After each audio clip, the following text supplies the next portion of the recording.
Run for Your Life, usually seen at this time, will not be presented tonight, so that we may bring you the following special program. Word Balloon is brought to you by the League of Word Balloon Listeners.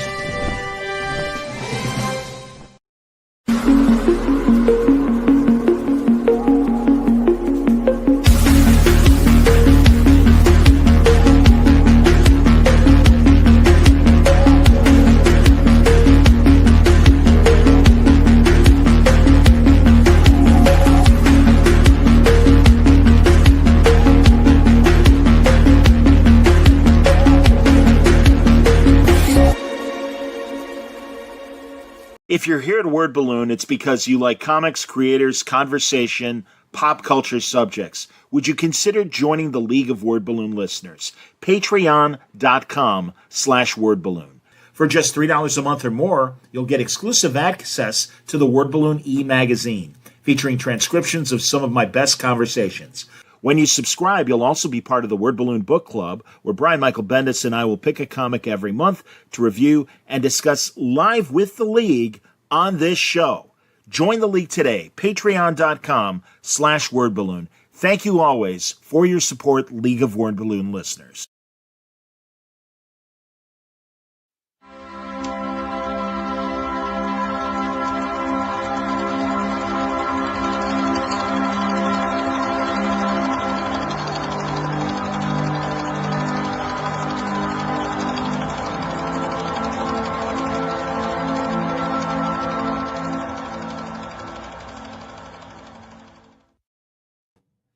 How we doing, everybody? Welcome back. It's Word Balloon, a scene missing edition, the comic book and movie conversation show, among other things. John Suntress here. I'm joined by my I wouldn't call him my co-pilot. I was the co-pilot. I was the lunar command module pilot to his commander, Mike North. Everybody from The Score and from ESPN 1000, and a good friend. Good to see you, Mike. Good to see you, John. And I love the open.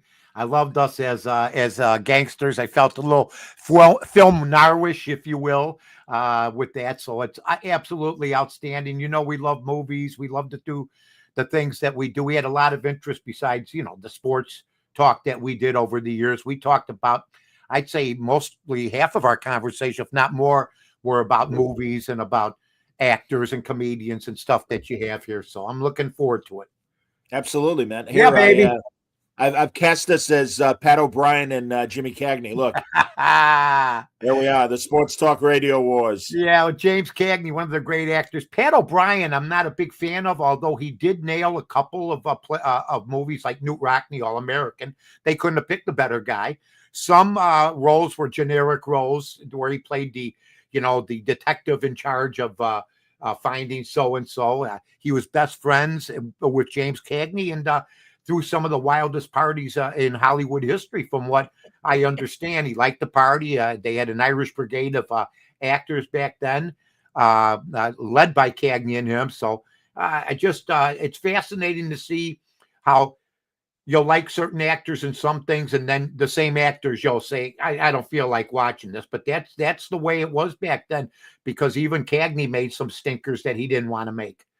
Oh God, especially in that 30s period. Oh, absolutely. And that's why he left Warner Brothers, because he was under contract. He had to do what they told him. And that shot of us in the Navy reminded me of one of those movies where O'Brien is a Navy guy and Cagney's some guy on the street like heckling him. It's pre-war. Well, yeah, and they also had an Army one like that. So it was the Fighting 69th. I mean, they did the same type of movie in 2 or 3 genres, if you will, during the war years and during the more dangerous years, if you will. Although, most people would argue today it's more dangerous than it was back then. But I'll tell you what, it's interesting that you didn't hear O'Brien. Just knew, I think, himself. I don't think I'm going to be the greatest actor on earth, but I can make a solid buck, keep my nose clean, make friends. A lot of it is like networking that they call now, getting to know each other. You see it now with Will Ferrell, Adam Sandler, Chris Rock, David Spade. They all they're all together when they were poor, and now they stick together, which I admire, and they help each other out when they make movies. Yeah, they're gangs. Even Clooney and Oh yeah, his guys like Pitt and Damon absolutely. and guys like that. Sinatra, Bogart, Bacall, the original Rat Pack. It just it's the same type of situation where they were buddies. The original Rat Pack was I think it was Bogart first, if I'm not mistaken, and then Sinatra and the boys jumped in, sort of didn't steal it, but sort of inherited it when Bogey died in '57, and then they became even bigger. They took what was like a group of guys, a group of drinkers, a group of people, and said, let's try to transcend this thing into something bigger. And hell, I just watched Ocean's 11 the other day. I never get tired of it. I never get. Yeah, I like Ocean's 11-1. I can watch Ocean's 11-1 with Clooney in them. No doubt about it. There's no doubt about it. But I love the old Vegas. I went there in the 70s, and I remember how it was in the 80s when the boys ran it and stuff like that. So, it's a lot different now. I haven't been out there for a few years, but I remember you could sit down for a prime rib meal for $2.25 with potatoes au gratin and a salad, for God's sake. And they said, bring back your $5,000 to lose after you have a free meal on us. Take care now. So they knew how to do it. You look at this poster I made for you. Oh, it's awesome. Look at that. Come on. And you see Sid Crunchnick is playing live at the lounge? Absolutely. Sid Crunchnick was, of course, taken from a crusty old reporter. John did a character, which I'm sure he'd be happy to say. How you doing, Sid? I'm doing good. I'm very happy to be back on the live thing. It's been years since we all worked together. Yeah, my little variation on. Yeah, and that I always tried to incorporate when we worked together. Oh, yeah. Your bits, I really did, and even when you worked with the Monsters, there were some bits that did well, and some bits that maybe they didn't fall short. They just were almost today. I don't think they'd be allowed on the airwaves. Oh my God, yes, Mike. Our friend, Radio Girl, Margaret Larkin. I love Margaret. Hey, tell me some of the bits. I'm like, under the advice of my lawyers, I don't think I can, because I would have been canceled the minute some of that stuff went to the air. Mike, I screwed up. We are live. I will, but I'll put it on Twitter. Put it on Twitter. Let's go to work. I know, but I hear a couple people saying hello, my goons. But what's up? I love the goons. Is that the nickname? Your goons? No, my League of Word Balloon listeners is. There they go. And you're doing well with it, John. You've been sticking with it. All right. That's what you do, man. You mentioned Ocean's 11. I was watching, and I found it on YouTube. Sergeants 3, their Gunga Din as a Western, directed by John Sturges, Mike. Yeah. The best. That's crazy. Sammy Davis Jr. I remember like it was yesterday. My dad took us to see it. Sergeants 3, Sinatra, Dean Martin, Sammy Davis. It was a Rat Pack on horseback. I mean, basically, that's what it was. They were cavalry guys. I loved it. I loved Robin and the Seven Hoods. I loved anything with those guys. They were effortless. Well, Sinatra, he would just do one take, which would piss off all the directors. I don't know how Sturges got along with them, but Sinatra, the director, would go, we got to do another take. And Sinatra would go, that's fine the way it is. And they'd just walk on to the next scene. So, but Dean Martin and these guys, they'll go down in history. They'll be remembered 100 years from now for the stuff that they did. Because movies don't go away now. I'm watching 1930 movies now on TCM, and they look fresh as daisies, the way that they restore them now and make a good presentation of them. And I love a lot of old movies like Christmas in Connecticut coming up with Barbara Stanwyck. Dennis Morgan, the B movies, Bing Crosby, if you will. Him and Jack Carson were best buddies. They grew up together in Milwaukee, Wisconsin. They ended up doing movies together. How cool is that? So, all the Christmas movies are coming out now. Yeah, they were like the poor man's road, the poor man Hope and Crosby, because Carson was the wise ass, right, and Dennis was the singer. Yeah, that's how they tried to. In fact, they consciously tried to do that, make them the B movie road two guys, if you will. Yeah. And they did a pretty good job. My wife and I love Jack Carson. Jack Carson's amazing. Jack Carson's one of the best character actors. He was really, I mean, even in Mildred Pierce, he's got the smaller role, and he just comes out and delivers every single time. He plays all sorts of different characters. He died tragically young of pancreatic cancer. Yeah, so he died early, in his 40s. He dated Doris Day for a year or two, which was nice. I mean, she was there. She had a body that won't quit. People don't talk about it, but you could see it. I mean, she was a knockout. She loved her craft. That's the difference between her and Judy Garland, because if you read Doris Day, anything about her, she says, we worked 14 to 16 hours and, you know, we just went home, got our rest. And you read Judy Garland, they worked me to death. I had to lose weight and I wanted to take drugs. You know what I mean? So yeah, the difference, but both talents, but I'm more of a Doris Day person. She loved the profession. She never took acting lessons. And yet, you know, I can watch for a brief time her musicals, because Gordon McRae is one of the more underrated singers who's ever lived. Ever lived. Yeah. A Nebraska guy who would go home after making the movie to Nebraska, would settle down in Nebraska after he left, never lived completely in Hollywood. But her, I watched on Moonlight Bay the other night for about a half an hour, just to set alone inside a studio where they have a town. Fascinates me. The movie making in the 30s, 40s, and 50s for no special effects will never be better, ever. Well, I want to stick on Doris Day for a second, because I always loved how, you know, all of her movies, she's, you know, peaches and cream innocent and stuff. And it's like girl singer on the road with the band during the war years. She got around, man. Oh, come on. I mean, you know, and those poor girls, you know, some girl would come out and sing, you know, one of the girl singers would come out and sing, and there'd be 38 guys in the band. You know what I mean? You know, so, you know, but I'm sure it was good for her ego. You know, sure. And I'm sure she knew how to do it. She seemed pretty wise beyond her years. That's what I'm saying. Like, she wasn't like taken advantage of. She knew what was going on. And God bless her. She was amazing. No, yeah, I mean, Peggy Lee. And a lot of these, Peggy Lee, I never saw her move except her lips. She was the Clutch Cargo of female singers, for Christ's sake. She would just stand on Ed Sullivan. You give me fever. You know what I mean? Sure. But these are people that traveled with the bands. And I mean, you were with maniacs like Tommy and Jimmy Dorsey and Glenn Miller and Artie Shaw. The drummers were always a little nuts. You know, you had Artie Shaw, you had Gene Krupa, you had Buddy Rich. I mean, these guys actually got in fist fights. Even, you know, they talk about the rappers now. There were vendettas back in the 40s with big band guys. I mean, one guy, reportedly a big singer, was going to never get a job in, you know, was going to get snuffed out, you know, the band leader, if he didn't give the contract over, called Frank Sinatra, which the Godfather was based on, no doubt about that.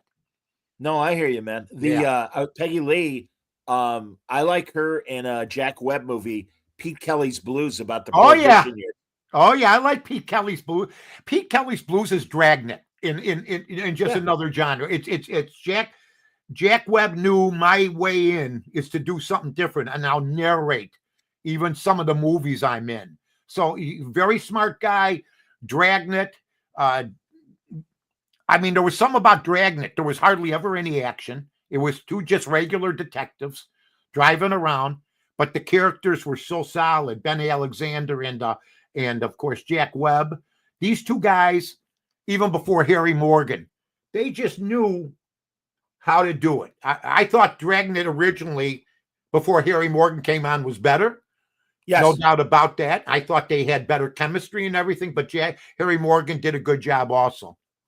Oh yeah, and I mean I love the 60s Dragnet as well, but it's fun watching the 40s one. I agree with you. Or the 50s one, excuse me, the 50s. Absolutely. One. I mean, they were both good, but he just had that. The way to succeed is if you can find a formula and do it as good, if not better than somebody else, and that's what he did. He was a good narrator, did his own films. He was a hustler, no doubt about it. I don't think he was the best looking guy. He was maybe a throwback type of guy. And but yet he succeeded, and that's what it's about. Trying to find a niche and trying to make something of yourself and trying to succeed. And Jack Webb is well known today, and they made a movie, Dragnet. So that's how big that series was with Aykroyd Actually, and Tom Hanks. they made 2 movies. Well, the Yes. second one was a TV movie, Right. the Harry Morgan one, before the series came back.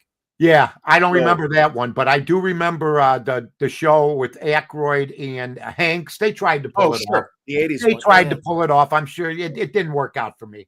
No. I mean, you get No, and I mean, they have Tom Hanks and Aykroyd doing a letter perfect Jack Webb, and even Harry Morgan back and everything. Mhm. But yeah, and Dabney Coleman was one of the bad guys. But one yeah, of the it just didn't greats. work. One of the greats. Yeah. Dabney Oh, yes. Coleman. Well, I love Dabney Coleman. I love Buffalo Bill, the short-lived series with him and Gina Davis. I thought, and in fact, when I ran into him at PJ Clark's in New York, we were at I think you and I were together. We were at a fight, I think, at Madison Square Garden. But I went, as usual, I went for a run, and I ran into him, and we started talking. I said, "Man, I loved you at Buffalo Bill." And, we stuck around for like 5-10 minutes. He was waiting for somebody, but he was happy that I remembered Buffalo Bill because they did everything they could to get rid of Buffalo Bill, and they did eventually. It was a great show. My favorite celebrity encounter we had was in Vegas, and we were staying at the old Vegas Hilton. Yeah, I came down in the afternoon, and you're sitting at one of the non-playing blackjack tables, right. and John Santucci, character actor, I in remember. a lot of Michael Mann films and TV, was on Crime Story and on Miami Vice and Thief, and you're like, hey, you know this guy? And I'm like, yeah, of course, John Santucci. Mhm. And it was weird, although I get it, Mike, because I think a lot of these celebrities, they get mistaken or people remember the wrong movies and they just roll with it. And you had thought he was in The Firm with the big heavy set character actor. I can't remember his name, but he's in the Analyze This movies. And he kind of looks like Santucci. Oh, I remember he was in Jelly. They called him Jelly. Yeah. Right. He was De What was Niro's his number name? 2. A tremendous actor. Died about a few years back. Analyze This. He was just tremendous. That was a great movie put together. I'll tell you, one of my favorite celebrity encounters, and I had a million of them, but was Kevin Pollak, who's a working actor. You'll see him in an independent picture, or you'll see him in A Few Good Men. Right. And he was walking down the hallway at Caesars, and I was walking towards him, and he had a fedora on, like a straw hat on with a suit jacket.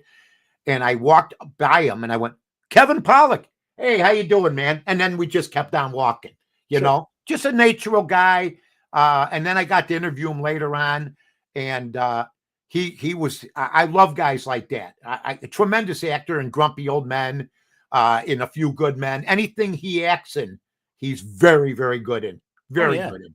No doubt. He made a movie where he is the president, and they're off in like the Southwest during a snowstorm, and all of a sudden the Soviets attack. It's like called Resistance or something, and he's sitting with the nuclear football. Do we attack or not? Yeah. And it's really great. And like you said, it was a little movie. Yeah. I don't think he even made theatrical release and everything, but you could find it on streamers and stuff. He played Mr. He's Green. just solid.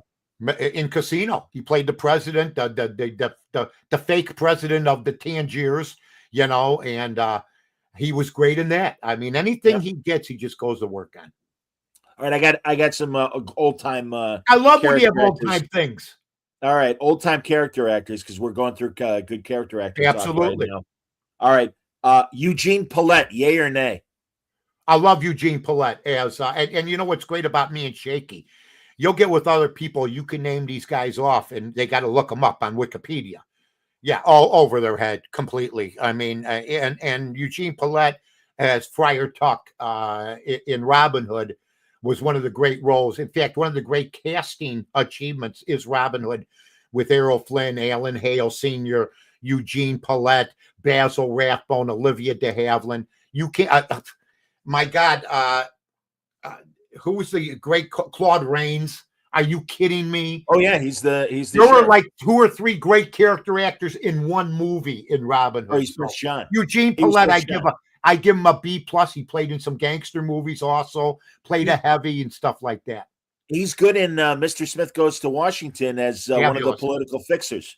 Fabulous. Yeah. Yeah. Eugene Pallette is great. I mean, one of my favorites is Edmund O'Brien. I mean, he's a just solid character actor. In fact, played some lead roles, but I liked him better as a character actor.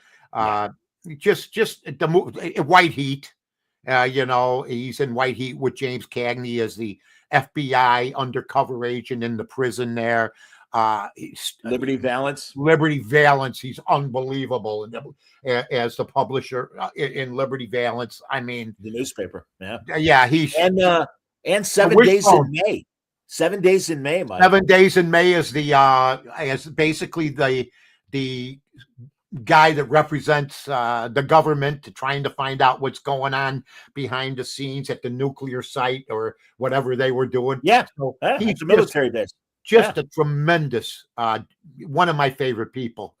My wife and I got BB into watching these old movies, so now it's great to hear her say, "Yeah, I love this guy" and stuff like that. When she never even kicked, she grew up in our sister house. They didn't watch certain movies. In fact, she never saw John Wayne. She told me a story because we watched John Wayne. I go, anybody that says he was a bad actor, don't believe him. You don't finish in the top 10 for 25 years if you're a bad actor. If you're a bad actor, you might get lucky for a year or two. When you're leading the box office for 25 years, okay, 25, you could be briefly great like Burt Reynolds was for 5 years, as good as anybody, if not the best. But to stay up there for 25 years, top 10, don't ever let anybody tell you that. It's the people in New York that are Marlon Brando, Lee Strasberg, and I respect all of them. Okay, anybody that can knock out Hyman Roth like Lee Strasberg did, I'm all for. But John Wayne was a hell of an actor, and he did some wonderful things too. And with character actors, I noticed the same group followed him for every movie. Woody Strode, Harry Carey, Carey Jr. Yeah, Harry Carey Jr. A lot of different guys. Some you won't even recognize their names, but you'll recognize their faces. But John Wayne was solid. No, I'm with you, man. And also, when I do Scene Missing, and especially when we do westerns, my buddy Gabe Hardman and I, we do stuff, and I put together a montage. And you're right, because there are so many guys they tried to make cowboy stars. Oh, please. And they made dozens of movies, but didn't have the stickiness like Buster Crabbe and Lash LaRue and, these guys that made a ton of these movies and stuff. And it's like, and Duke, failed after The Big Trail. That was a bomb, his first leading role. And the guy toiled in B and C movies for another 8 or 9 years before Stagecoach. So he paid his dues. Now The Big Trail, which was one of the most epic put together movies of all time. It was back in the 30s. It cost them $3-4 million. They had hundreds of extras, thousands of horses, cattle. There was no trick photography. They had to go down hills with covered wagons, go through the water. I appreciate the fact that people have taken another look at The Big Trail and now appreciate John Wayne for what he did in that movie. I watch a lot of his movies, and we were watching The War Wagon, and but she had never seen, and we watched it the other night, The Sons of Katie Elder, okay, with one of my favorites, Earl Holliman of all time. Yes, and Dean Martin. Oh yeah, and then you had, of course, Dean Martin, and then you had John Wayne, and she goes, "God, this is good." I go, "It's John Wayne." Your family went to the movies to see John Wayne, and they knew how to put it together. They found the greatest locations, beautiful locations, the best scripts. There was always humor in it. There was never overly sexual stuff, but with Angie Dickinson or with Maureen O'Hara, he got the message across, Even in Brannigan, he tried it, you know what I mean? Flirting with the girl in the car. A little shaky on that one, but John Wayne didn't start to linger. She never saw John Wayne until she saw True Grit. I mean, not True Grit, Rooster Cogburn. The second one. Yeah. She goes, "I never saw John Wayne before." I go, "Are you out of your mind?" She goes, "Well, I grew up with our sisters. We watched Little Women. We watched this and that." I go, "Okay." She says the first movie I ever saw him in was with Katharine Hepburn because she loves Katharine Hepburn. They were both great in it. For older folks, grueling shoot, they were unbelievable, man. And she said, man, I knew then that he was good. And she said she didn't know he had won the Academy Award. I said he was better in Rooster Cogburn, I think, than he was in True Grit.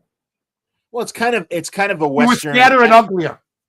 Absolutely. It's kind of an African Queen as a Western. Absolutely. They ripped it off. I get it. Yeah, that's But right. I did not know this. I saw Paul Anka's documentary the other night. Very good friend. Very good man. We went backstage with him. He asked me the same things that Rickles asked me when we went. Was I good? Was I all right? Are you kidding me? So, you watch these guys and you see what they do. And Paul Anka was in The Longest Day, What John Wayne knew what to do was get Ricky Nelson here, get Anne Margaret there, get all young singers, Bobby Vinton here. What he did was he brought the kids in. He wasn't crazy. He goes, all right, I'm 45 years old. I'm 50 years old. Let's get Ricky Nelson with Dean Martin. And they make a video together, basically in the movie when they sing together. I mean, so he was just a smart guy. And he kept his nose clean for the most part. Isn't Frankie in the Alamo? Frankie Avalon? Absolutely. Every damn 50s idol. Fabian. Every top. Went to Alaska, right. With an Ernie Kovacs. Don't go there. Or was it Stuart Granger? Was it Stuart Granger? Yeah, Stuart Granger. Hello. Yes, we're going to buy land together and prospect in. Yeah, sure, you're a cowboy. Sure, you are. Absolutely, you are. Although, as I was telling you, I can't watch this movie. King Solomon's Mine. I want to blow him. Give me a break. I like that movie because he's Alan Quartermain, and he's like a pulp here. He's like Indiana Jones before Indiana Jones. He's like Indiana Jones before Indiana Jones was born. It's hilarious. Yeah, absolutely. How good are we right now? We're covering it all. Oh no, we're talking. No, I want to. That's why we get the framer. That's why we get the film frame around us, man. That's right. I wanted us to talk old movies. I'm a little bit off on the left side here. I'm on with here, so this is the one I got to pay attention to. The one. All right, there you go. No worries. You're all right. Good. I don't want to screw things up here. All right, another character actor that I think vastly underrated, but you got to pay attention. The great James Gleason. Let me tell you something about James Gleason. He played a boxing promoter type of guy, a talker for the big shots. Hey, you don't want to. Was a manager, wise guy type.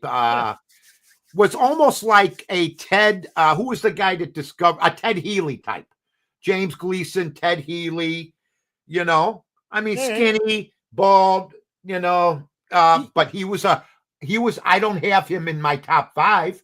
I have like Claude. He's one of my favorites. Yeah, I have Claude Rains. I had Edmund O'Brien, guys like that in my top 5. But yeah, he was a top 10 for sure. I'm pretty sure he's in Suddenly with Sinatra and Sterling Hayden.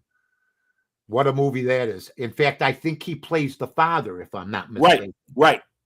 So yeah. I mean, look, tremendous. Hey, I'm not knocking him, believe me, because you had 30 character actors in Hollywood back then that could act with anybody. Now you got maybe 5. There's no identification. There's no guys that want to be B or C movie guys anymore. I think John Cassell is one of the great character actors who ever lived, being in 5 movies, and they were all acclaimed. Whether it be The Conversation, whether it be Godfather 1, Godfather 2, Dog Day Afternoon, or Deer Hunter. Are you kidding me? I'm going to pick 5 movies, which is interesting because sometimes actors get unlucky. That guy, he had a good casting agent. I mean, I try to think who could have played Fredo better than him. Nobody. I try to think who could have played the psycho sidekick to Al Pacino in Dog Day Afternoon. Nobody. Deer Hunter, the weaselly, pushed around buddy of Robert De Niro and the other guys in the group. Nobody. Yeah. I mean, and then he was on top of that banging Meryl Streep. They were dating for like they were going to get married. So Yeah, isn't that tragic? Yeah, it's tragic, yeah, it's man. tragic. That he died is tragic, but he had so much more to give as far as an actor. But if you're going to leave 5 movies, but sometimes you look at actors for turning down pieces and then they ridicule them. And I just saw a beautiful cut of Jack Nicholson. Jack Nicholson was asked to play Michael Corleone at the beginning. Now, you got to remember, Robert Evans didn't want Pacino. Robert Evans' main man, till the day he died, is Jack Nicholson. That's Robert true. Evans made nothing but money. So now Jack Nicholson is just sitting in on this interview. Folks, this is stuff you can't get anywhere else. Okay. I mean, you know, I sit on the couch and listen. All I'm going to tell you is Jack Nicholson said, well, they offered me the role of Michael Corleone. And I said, you know, I got a better movie, I think. And they were as good as those. I had 2 movies pending. One was The Last Detail, which is a great movie if you've never seen it, folks. Jack Nicholson, one of his most underrated movies is The Last Detail. And the other one was Chinatown. So I don't think I made bad choices. They said, well, why did you turn it down? And this is what he said straight out. You got to have an Italian guy play that role. I didn't think I was going to be able to pull off which he tried to do in Prizzi's Honor, if you watch it. I like him in Prizzi's Honor, though. I like it, but I know it's Jack Nicholson, one of the great actors of our time, but I know he's faking that accent. Every adjective. I'm sorry. Please continue, and I'll say. And then Sting. He was offered the Sting as Robert Redford's role, and he said, Really? Yes. Well, you know, you got to remember, Jack Nicholson was as big as Redford, if not. Oh no, I realize that. You needed a. Well, go ahead. That's Tell me why what they happened. ended up. Well, what he said was, I thought Chinatown would be a better vehicle. I knew The Sting and The Godfather would be great movies, but I thought mine were too. And he was right. And Robert Redford ended up doing The Sting, and everybody was happy. Oh, God. But it's interesting. They don't always turn. See, Burt Reynolds was stupid. He turned down great movies when he didn't have other great movies waiting for him, where Jack Nicholson turned down 2 movies. Who could turn down? Why, yeah, I turned down Godfather, but I had Chinatown. I watched it the other night. It holds up. It's the best film noir of all time, period. It's well, I would call it a neo-noir, but it is a great 70s movie. Oh, yeah, you know what? The Polanski and them would love to they loved the film noir and Javert. Right. It was a tribute to the old noirs. Absolutely. Right, now, hold on, you're going a mile a minute. I love it. Go ahead, kid. No, for Prizzi's Honor, I just love Nicholson the whole time. Anytime he wants to say, to kill somebody, he's got an edge to. You want me to Zotz, Irene? Zotz. That's how I kill. There's Kathleen Turner, of course. Yeah.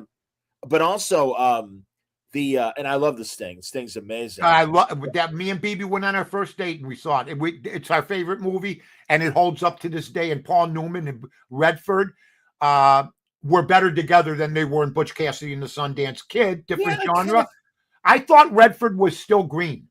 I still think, even though he started in 62, 63, I thought Newman basically in that movie you knew he was the main guy, had the better lines. But in the Sting, they were equal. Oh, yeah. They were equal as far as acting ability. And I love Paul Newman. He's still, when people tell me Marlon Brando is the greatest actor of all time, I go, I'll name you 10 better. Leave me alone. Please cut it out. Even Jane Fonda, who I can't stand for obvious reasons, said, they asked her about Marlon Brando. Do you think Marlon Brando was a good actor? And she goes, good Marlon or bad? That's all you need to hear. Right. No, that's true. You crapped bed in some movies, you didn't give a shit, and then all of a sudden, boom. I love Paul Newman.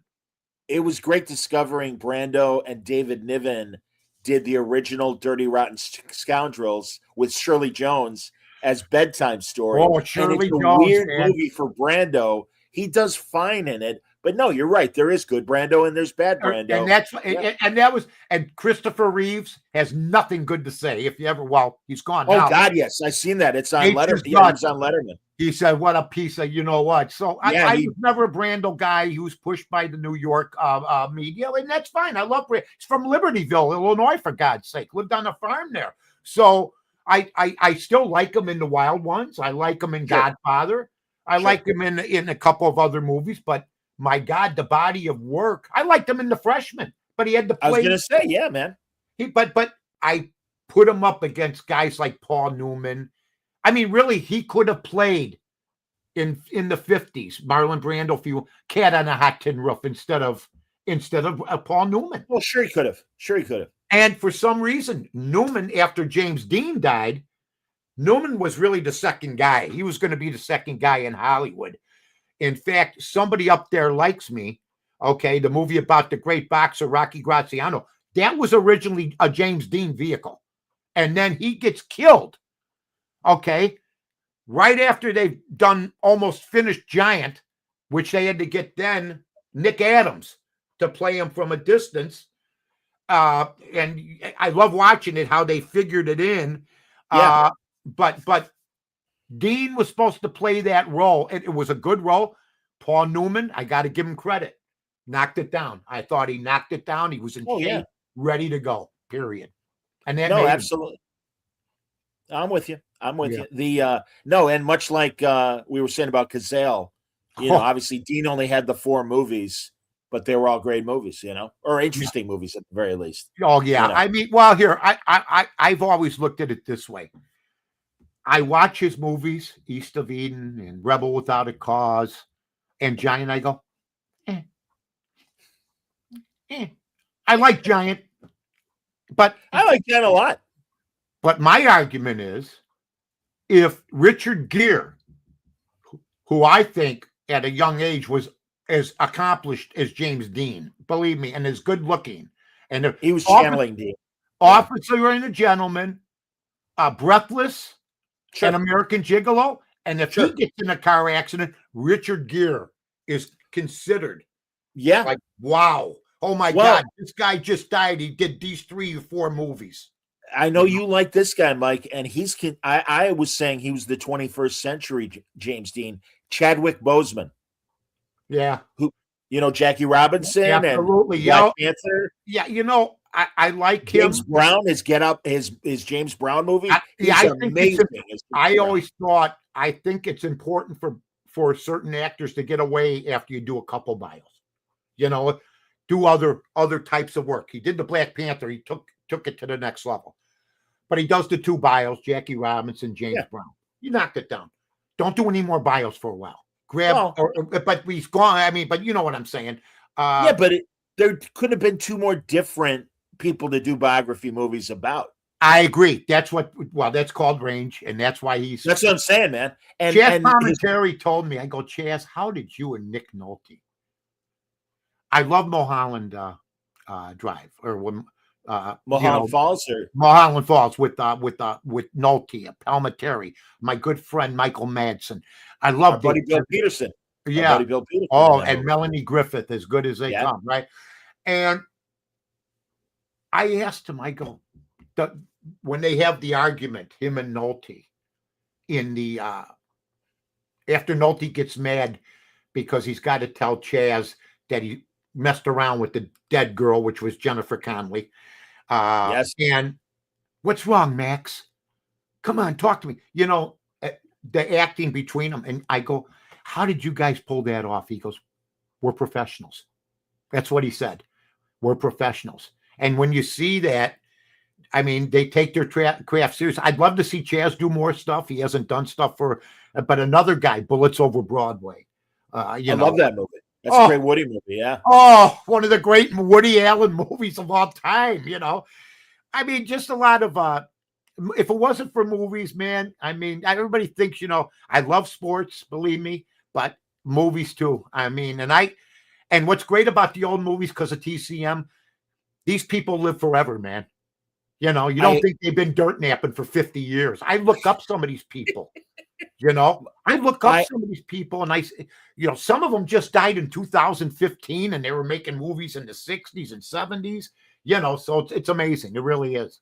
I'm worried about the fate of Turner Classic Movies, Mike, with Warner Brothers for sale because I mean, hell, the guy that's been in charge of Warner Brothers tried to shut it down, Yes. and it took Spielberg and a couple other actors and filmmakers to go, "Are you nuts? Yes. Don't you realize what you have?" And also on DVDs, they have Warner Home Archive where they dig up obscure TV shows and film. That's going to go away, Mike, because and in fact, they've already made cuts to that because if Netflix buys it, they don't want DVDs. That they're it's against their, ironically, because they were a DVD rental company before they were a streamer. But yeah, I mean, the old movies will survive, and somebody else will pick up the mantle. And of course, all the free streamers show a lot of great classic movies. But I just love the way Turner curates movies. There you go. And makes the documentaries. And I mean, God, they do their version of Comic-Con every spring where you go to LA and it's a bunch of screenings. And or you go on a cruise with them. You go on a cruise with them, and you're walking to the buffet and there's Stephanie Powers. Exactly, or Robert Wagner. Yeah, and so I agree with you wholeheartedly. TCM's got the formula down. And if they change it, if they ever go to commercials, if they ever get rid of do I like every one of their on-air people? No. Do I do. Do I think they do a good job? Yes. So you can say, hey, but they still do a credible job. Okay. I love Ben Mankiewicz. Okay. The guy that does film noir is as good as anybody. Eddie Muller. He's been on the show. He's a great guy. He's a wonderful guy. These people, all of them, they do a great job. They got good behind the scenes people. And they've taken these. I mean, Eva Marie Saint's still alive. You know what I mean? In the 90s. I think she's close to 100 now. And so I just think it's the best. And if they ever go to commercials like A&E did with theirs, then they'll ruin it. It'll be ruined and I'll never go back. I don't even want to sit through football games with commercials. That's why I have the remote and I switch around. Commercials are the worst. I'm watching the other night on Sony. Okay. I'm watching on Sony, Mr. Roberts. And all of a sudden, Henry Fonda and Cagney are going to get into an argument. And then they go to a commercial, for Christ's sake. Yeah. So that's lower on the DirecTV movie list, folks, 555, 560, because I got all the movie channels. But that's what I don't like. And it breaks up a movie, period. I understand, but also, Mike, that's the downfall of streaming. They all went for the short money, hoping for subscriptions, and now it's killed the theater audience. I was telling you, I think I told you, there's a new movie called Blue Moon, and it's Ethan Hawke as Lorenzo Hart, Richard Rodgers' first composer partner. Sure. And it's the movie is fantastic, and it's set the night that Oklahoma debuted on Broadway. Wow. And here's this massive hit for Rodgers and Hammerstein, and Lorenzo Hart's there at Sardi's, and literally the little guy, the forgotten man. Right. And it's a fantastic movie. Bobby Carnival's in the movie as well. I love Bobby Carnival. I love Bobby Carnival's one of the. But there's no reason to see it in the theater. I mean, you agreed. No, that's over with, John. The days of a theater being every 1 mile in Chicago are done. I mean, I grew up in my area alone.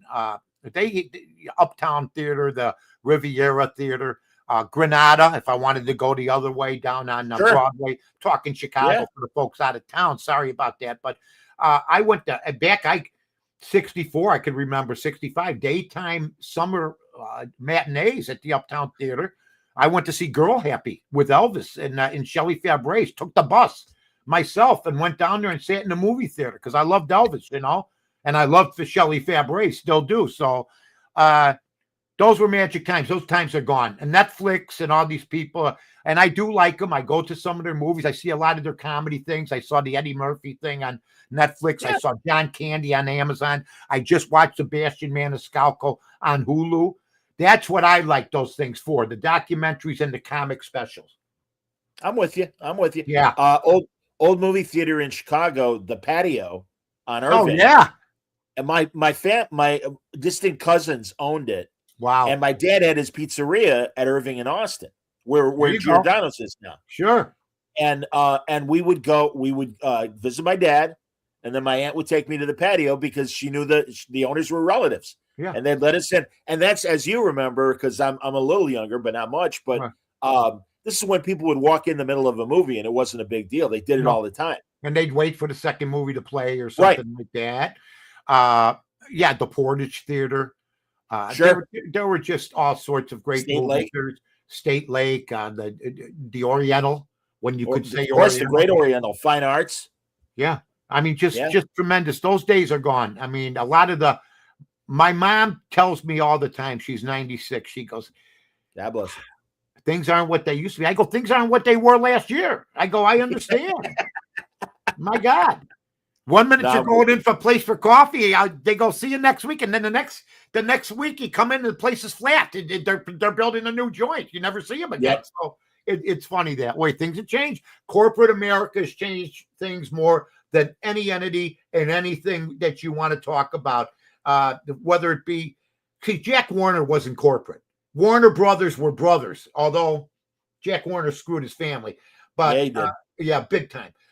But corporate ownership, whether you're talking Las Vegas, whether you're talking media, whether you're talking movie theaters, whether anything you want to talk about, anything that they've decided that they want to get into has not become better. Period. They've destroyed it. No, mom and pop businesses are stores. Amazon killed brick and mortar stores. Yeah, it's over. I mean, so it's a whole different ball game now. I don't mind it because I don't go out that much anymore.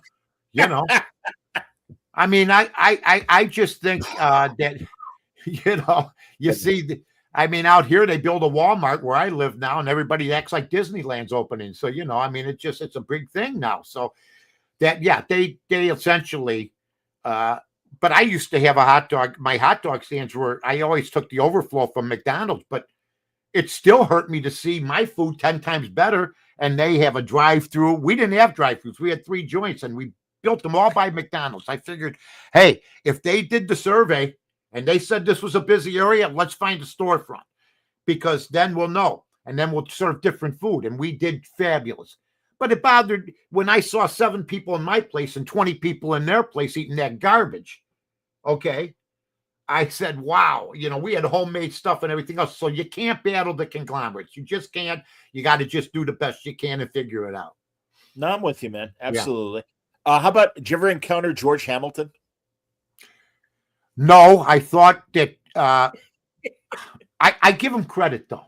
Oh, yeah. I give the guy credit. I saw him play Hank Williams. Yes. I thought he did good. I mean, but who was going to, the guy died when he was 26, Hank Williams. Right, Hank Williams, yeah. The shortest biography of all time, for Christ's sake. Godfather 3, I thought it was a mistake casting. Sure. No, he's had more misses than hits. Absolutely. Only because Duvall wasn't offered the job. That was Francis Ford Coppola can tell me how smart he is and how great he is, and he is. There's no doubt. He's an Italian. I'm Italian. I'm proud of the guy. But to not recast Robert Duvall at any expense was one of the dumbest things you could have ever done. Period. Yeah, and they try to redo it now, and I've watched it since I first saw it. But after 1 and 2, it was too hard to top. Big disappointment. Pacino looked like a football coach. He had his hair in a butch haircut, for Christ's sake. Yeah, he started talking like this, Yeah, he was still stuck in Scent of a Woman mode. Yeah. How to play Michael. No, I agree with you. But the thing that they did with The Godfather, that was the smartest thing of all time, is they did it, and then 2 years later, they did the second one. Oh, yeah. They waited too long. Just like Chinatown. They waited too long to make the remake for Chinatown. Jake's for 16 years. Do it 2 years later, you're set. Well, I agree with you. Certainly, Godfather 3 is nowhere near as great as the first 2. But it's still good. It's good. It's okay. It's all right. And okay for Puzo and for Coppola and those guys. I don't know what Coppola thought he was going to do. I think he said, I got to go completely different here. I think it's money, Mike. I think it was all money. They were chasing that money for years. Everybody, look, I love the guy, and I think Godfather 2, they've been playing it so much lately. I got all the lines memorized. I know every line I know the lines to Casino. I think I just celebrated my 500th viewing of Casino. some parts of it, if you I don't watch the whole movie 500 times, but when you're flipping, you'll stop, you know. What did you think of and now Alto Knights? It's Barry Loved it. Levinson and De Niro in playing the two different roles. Yeah, I liked it a lot too. My buddy calls me, as Italian as it can get. Did you see that crap? I go, what do you mean? The Alto Knights. I go, what's that? And he goes, it's the movie with De Niro. Oh, I said, fuck, I'm going to see it. You know? Yeah. I saw it. First of all, pretty accurate. Okay. I love De Niro as Frank Costello. He was great as Gambino or whoever the hell he was. I was trying to think of who the other mob boss was. Yeah. I think it's and then no, Vito Genovese. Okay. Oh, it's Vito Genovese. Okay, Yeah, sure. and That so- makes sense. Yeah. And then the guy that played the guy that got killed in the barbershop. I love that guy as an actor. Okay. And I thought the movie was great. I thought that Costello, the guy that played the Chin, was awesome. You know, I thought the whole thing, and then they described what happened in Upper New York perfectly. It went along with all the accomplished reports. De Niro was great. I thought he was good in it, man. He plays And of two roles. course, Come on. when The Irishman came out on Netflix, I was a big fan of that as well. No? Oh, Mike, I love The Irishman. No, Why? you're Why? You're not- No, you're- no. No, you're not Italian. You can't be. Hilarious. I love that. And because really, Pesci was incredible in that I movie. love Pesci and everything. Number one, Yes. he can outact. He outacts De Niro in a couple movies. Don't get me started. I'm sorry. Joey. Yeah, in Raging Bull. Sorry. He's doing the heavy lifting in Raging Bull. Jack, you more- got to do this, Jack. A little less eating, a little more fucking. You know what I mean? So, You fat bastard. yeah, I thought. I'm sorry. I love Jimmy Hoffa. Jack Nicholson nailed him, and when Oh, I agree with that. Sure. that's the problem I had But- because Hoffa's a big part of that. And to pick Al, just to get Al in, I'm sorry, they could have picked because Jack Nicholson in the movie Hoffa is Jimmy Hoffa. I agree He's with that. Jimmy goddamn Hoffa. You're right. And- I agree. yeah, and De Niro trying to play a younger guy. You could see the hair dye. You know what I mean? That didn't I bother just me. thought Scorsese said, "We got one last chance. We got one last chance to do Yeah, one man, more." they're all getting up there. You Yeah, know, that's right. true. That's right. So I didn't like it as much, but I thought Alto Knights was fantastic. Oh, when they're in jail and Pesci is dipping the Italian bread in the wine. I mean, you and I know a million old men that that's yeah. what they did, man. Yeah, You know. and I've done that myself, and I'll tell you what, back in the day, and I just think that Joe Pesci is very understated. You don't know nothing about him. You don't know if he goes to bed with a different girl each night, but he could, even at his advanced age. I think he comes and pops up in certain areas. I think as far as being a well-rounded actor, I mean, Home Alone. All you have to do is see Home Alone and see Joe Pesci do a Three Stooges type of comedy. That's Okay. true. And he's so good at it. And so I think he had good range. De Niro's got great range. I think the best movie De Niro might have ever made is Midnight Run. In my It's up opinion. there. It's Oh, up my there. God. I mean, Charles Grodin, what happened to read about when he came in to read with them. And Charles Grodin was the only guy that made him laugh, and that's how they picked him. Because they had a ton of guys and they couldn't make him laugh. And when he made them laugh, and then they got along great, which made for a great buddy movie. Well, and Grodin, another vastly underrated Oh, character. I just Heartbreak watched what's the name of that movie with Warren Beatty? I haven't can wait. I just watched Yes. Oh Yeah. that's Yeah. tremendous. He's in the He's Diane Cannon's like assistant or whatever. Well, yeah. Well, he's supposed to be the rich guy's assistant, and he doesn't know that it's now Warren Beatty instead of the rich guy. That It's he's so working good.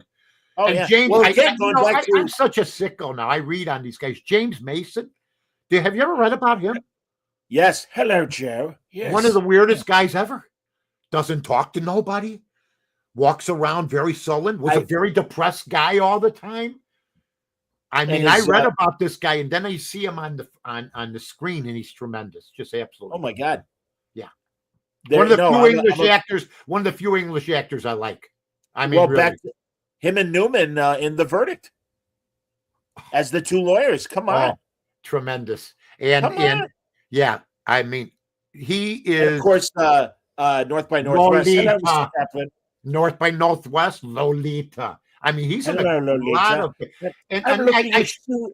I'm looking at Sue Lyon in a bikini right now, and Shelley Winters wants me to try her cherry pie. well, Hello. he did that one movie later on with James Coburn and Richard Benjamin. They're on a yacht. Raquel Welch I don't know. and Tyrone. Yeah, take a look and see if you can find. It was about a scandalous affair that ended up on a boat, a yacht, and Raquel Welch was my girl. So I mean, Come you on. know, oh my God, I'm always interested in these British movies Yeah. that Lord Lou Grade made, and they're from the late 70s and early 80s before Mhm. these guys died.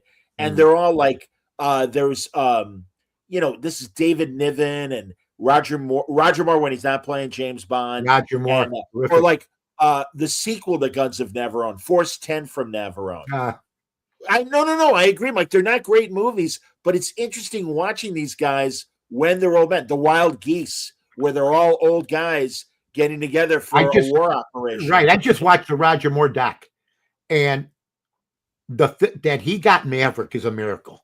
Okay, because Well, you know what happened?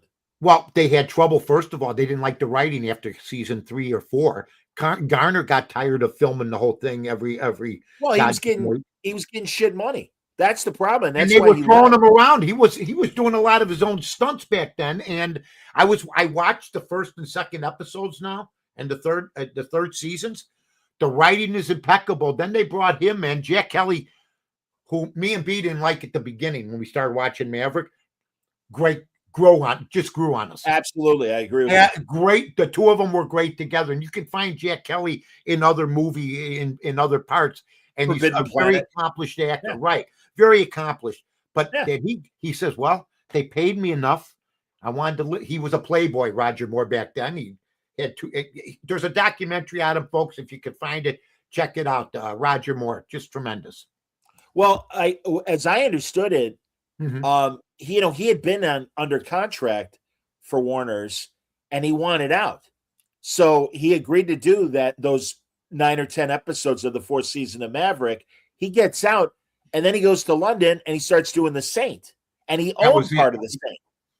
Roger And Moore. before Yeah. that, before any of this, he did a serial of Ivanhoe. Yes, With Flash Gordon on Sunday mornings. Commander Cody, Sky Marshal of the Universe. Flash Gordon. All of a sudden, one Sunday, Ivanhoe. And I'm looking, and it's Ivanhoe, and it's him. It's Roger Moore. I go, shit. Yeah. So he earned his stripes, no doubt about it. Then he was, I thought, the second best Bond ever. Yeah, I agree. Yeah. I got, of course, Sean number 1. Of course. And of course, Roger Moore number 2. What's funny is BB, women back, if you listen to the 60s scripts on James Bond, it's awesome. Oh, but if you're a woman and you're watching it, And that's so awesome. so Well, she even- watched it, and she goes, yeah, it's okay. I go, Goldfinger's okay. Yeah, But it's, I get it. I get it. I get it. mean, John. basically, it's Thunderball, I think, where he's in the health spa, and he basically takes the woman and kind of rapes her in this Yes, room. not Mr. kind of. Bond, no, Mr. Yeah, not whatever, kind of. yes. Yeah. She's not. But then something remarkable happened. She saw The Untouchables, and she goes, "This guy's one of the best actors I've ever seen." That's what we were talking about before, about scripts and about different genres of doing. And I agree. Sean Connery in The Untouchables was a knockout. He knocked that role out. I know you're not a sci-fi guy, but have you ever seen Connery's movie Outland? No, and I know you're not maybe a war guy or a prison guy, but have you ever seen? I'm a war guy. I'm not a prison guy. Have but you go ever ahead. seen Sean Connery's movie when he's an inmate in a military prison in Britain? No. Yeah. No. And he's got to run up a hill. They torture him by making him run up hills.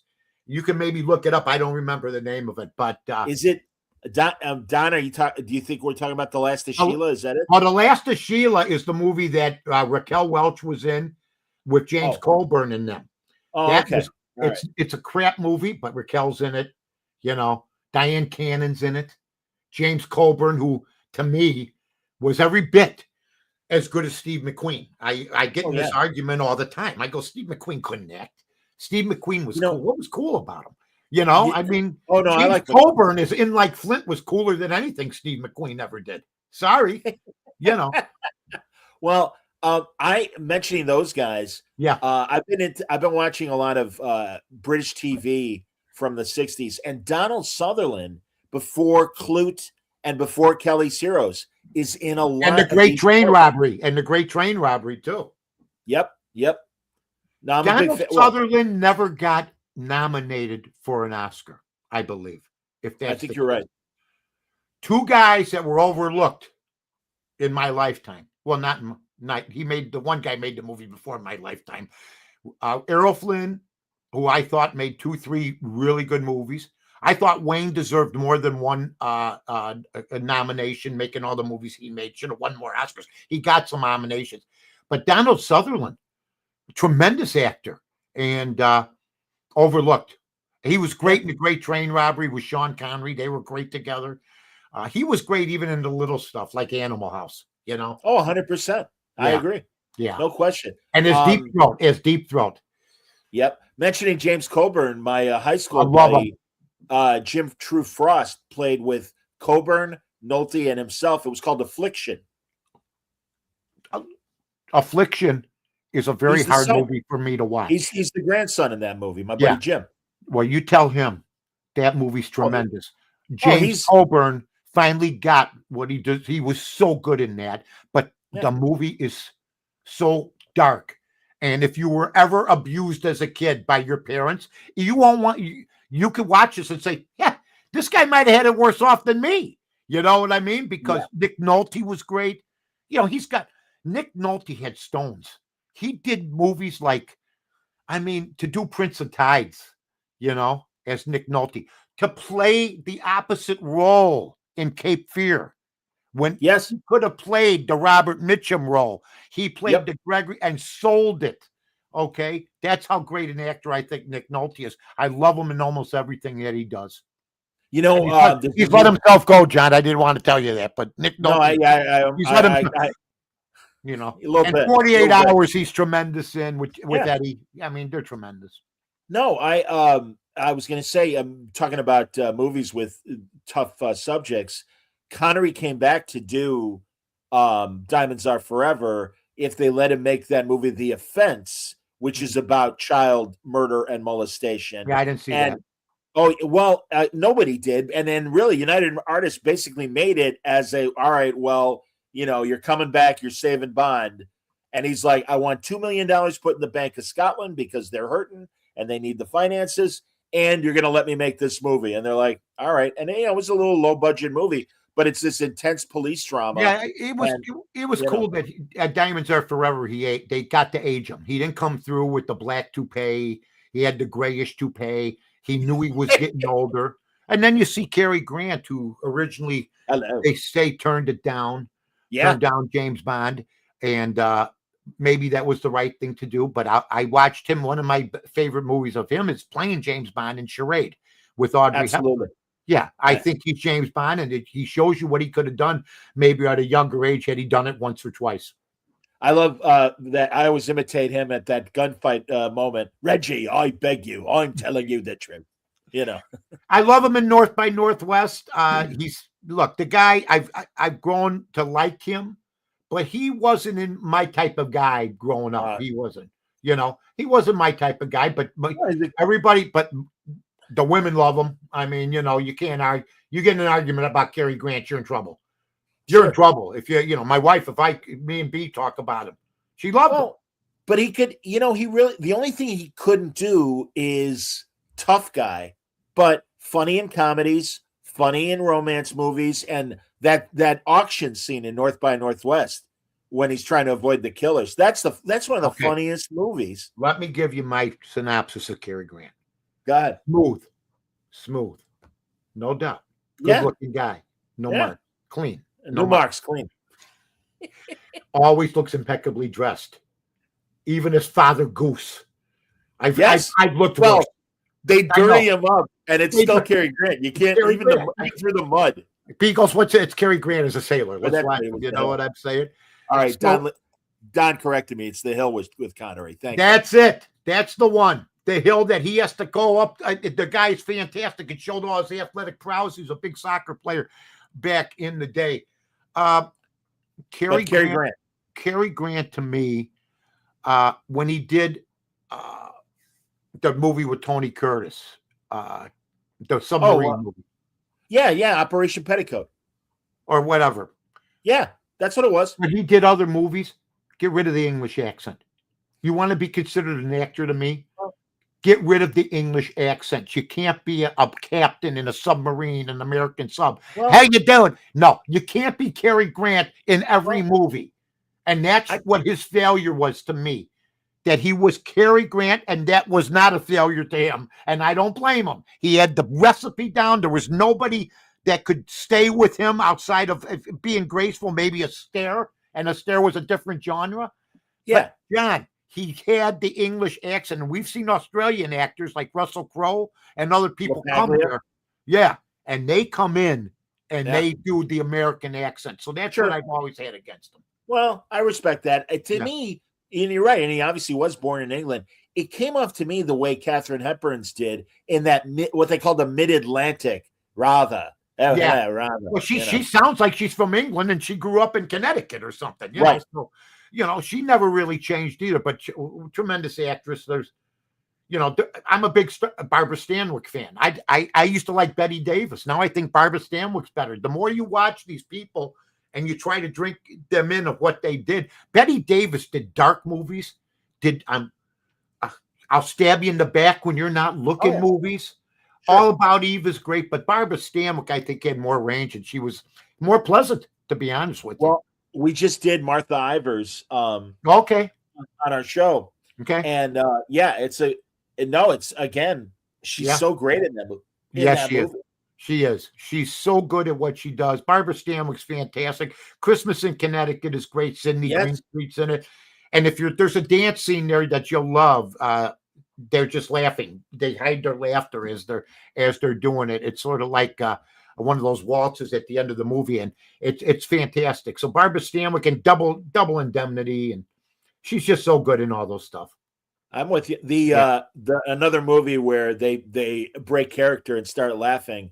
I love in White Christmas when Danny Kaye and Bing Crosby are imitating Rosemary Clooney and Vera Ellen's act, and Kaye starts swatting Bing Crosby with the feather boa, and Crosby absolutely loses it, and that's real. And I just love that he's got one like that at Christmas in Connecticut. Sidney Greenstreet almost runs over this woman, and they start laughing. And by the way, he's another John Cassell type, Sidney Greenstreet. Holy Christ, I love that guy. We love him.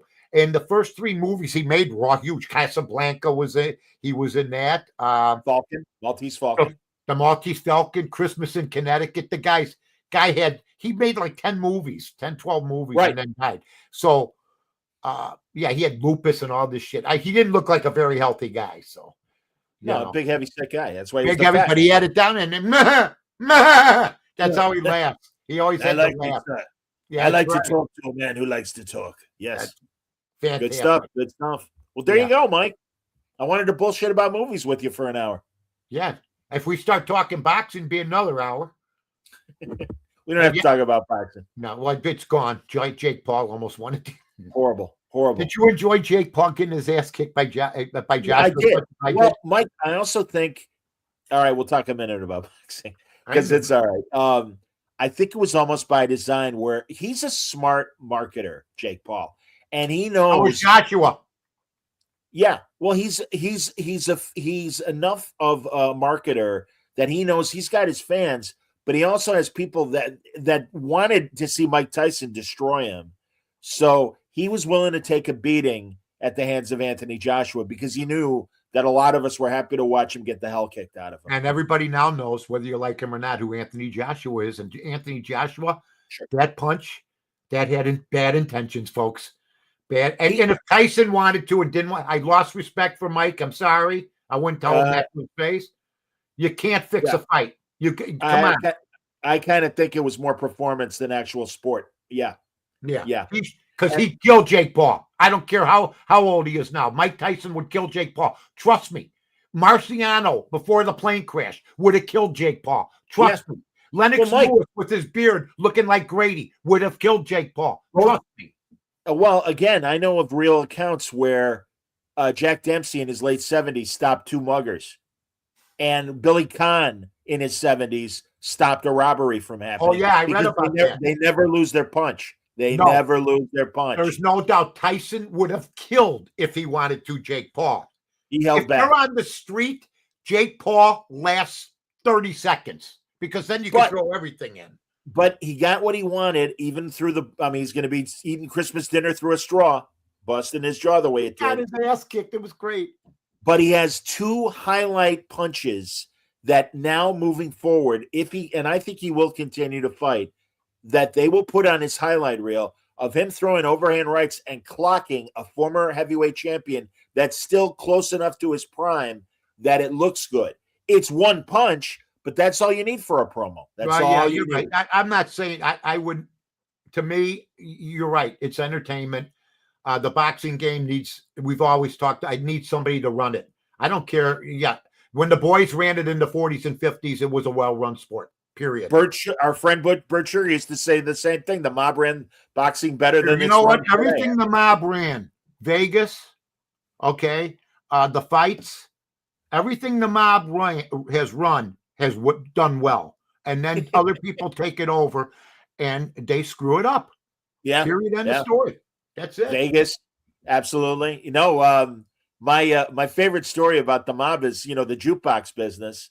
And you know the story about Carol Lawrence, the singer, was some mobster's daughter, and they would have guys, because for people who don't know, pop songs, jukebox plays were as important as radio. Oh, they were huge, just like this, as bigger than this. You better have a jukebox in every bar you go into, because the people would walk right back out. Period.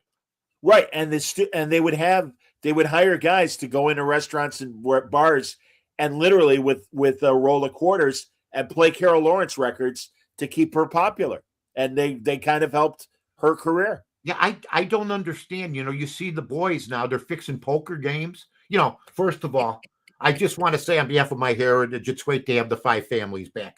Everybody told us they were gone in the 80s, 90s, what have you. All of a sudden, there's basketball players fixing games and being influenced by the Gambino family. What the hell? What the hell? So why did they take that boxing? They had X-ray. They were bringing in their players that make millions and throwing them to the wolves. I mean, it's awesome. It's ridiculous. America, God bless. All right, Johnny. All right, Michael. Well done. That's what I looked for. Merry Christmas. Merry Christmas, and I love you. And it was great. It's always great to see you. We'll have to get together after all these. Jesse Rogers, Jeff Schwartz, the 4 horsemen of the apocalypse, Jerry Riles. Of course, I remember Jerry and everybody else that was with us on the Basta Pasta shows, which are, guys, if they ever reran them, they do very, very well. You can rerun them. I don't know. I'm too late. I haven't gotten them converted. I understand. I got lazy. I'm a little lazy. I'm thinking, me and B are thinking of writing a book. Nice. Yeah. How we did it. And seriously, how we did it. Yeah, because you do it because you have unconditional love, but there's a lot of things you gotta overlook and stuff like that. I mean, we were out a lot, you and me and everybody. We partied. I mean, that was it. And let me promote your odds show that you do, and this isn't the title of it, everybody. But it's the Odds Couple. It's on. We're doing a taping tomorrow for the Christmas holidays, so I'm happy about that. And then it's on Saturday mornings at 7:00 on ESPN radio, AM 1000. I do also Somebody Big Just Died. We had some people. It was cold for a while. It was, but unfortunately, Rob Reiner took care of that. We have the Rob Reiner, somebody big just died. Yeah, we could talk all day about that. Did one, man. did Anthony Geary from General Hospital make the cut or no? Honorable mention. All right, fair. All right, And so that's did fair. Mike White, the Illinois football coach who led us to the Rose Bowl. Sure. What happens is you got to stay big. And, you know, a lot of these people fall, unless you were a legend, like when Connie Francis died. There was no way she wasn't getting it. Or when Rickles dies. But they're legendary. You knew who these people are. Anthony Geary, ISB. That's how I go. Oh, who's Anthony Geary? She goes, I don't know. I go, remember Luke and Laura? Oh, yeah. But that's all they did, so they didn't make it. But Rob Reiner, shame, but what are you going to do? That's a weird situation. We talk for another hour about that. Forget about it. Yeah, I'd rather not, honestly. Me too. Let's leave on a good note and wish everybody a Merry Christmas and a Happy New Year. Granny. There you go. Yeah, exactly. Thank you, Ryan. How many takes? I think she holds her fist in that one, too. I mean, her wrist, you know? All right, John. Thanks a lot, Mike. Everybody, more great stuff this holiday week here on Word Balloon. Make sure you join us.